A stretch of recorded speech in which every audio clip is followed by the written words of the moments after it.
Shostakovich's Fifth Symphony is in the pantheon of great symphonies. I think any musician that plays in an orchestra would tell you it's up there with Beethoven's Fifth, Tchaikovsky's Fourth, Brahms' First Symphony. Oh, it's great fun to play it. It's very powerful music. It's everything from just a few instruments, a couple of clarinets and bassoon, and kind of vulnerable lines that go on to the full orchestra with the timpani and the brass. So it's a very powerful piece. To me, it's just associated with the storminess of life. It's full of tragedy and anguish, but ultimately triumph. Nobody walks out of that hall feeling down or not exhilarated after listening to this piece. Well, Shostakovich came to the fore when his first symphony came out. He was 19 years old, became very popular, was played all over in the Soviet Union and also internationally, made him a national name. He was a successful composer. He had an opera produced, though, Lady Macbeth of Minsk, which got him into trouble. It had a kind of a racy plot.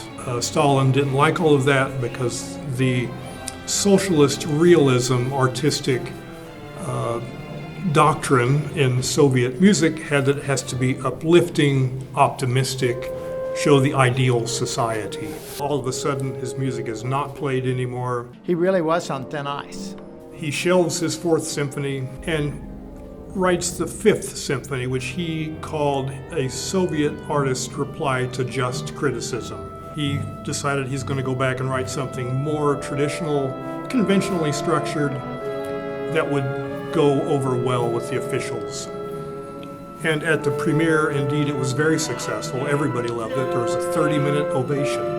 If you listen to the overall symphony, it is, I think, kind of a triumph of the human spirit, a celebration of the successful victory and optimism, which is what's necessary in the official artistic taste.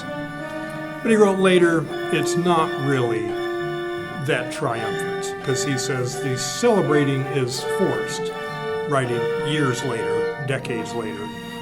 He said, it's as if someone is beating you with a stick saying, your business is rejoicing, your business is rejoicing. And you rise shaky, muttering, our business is rejoicing, our business is rejoicing. When you're watching music being produced, and in our halls you're sitting fairly close, it's really a completely different thing than listening to a recording. This is one of probably 4 or 5 works that I've done more than one time in my 30 years, just because it is one of the great symphonies. And I really hope people will come out for it.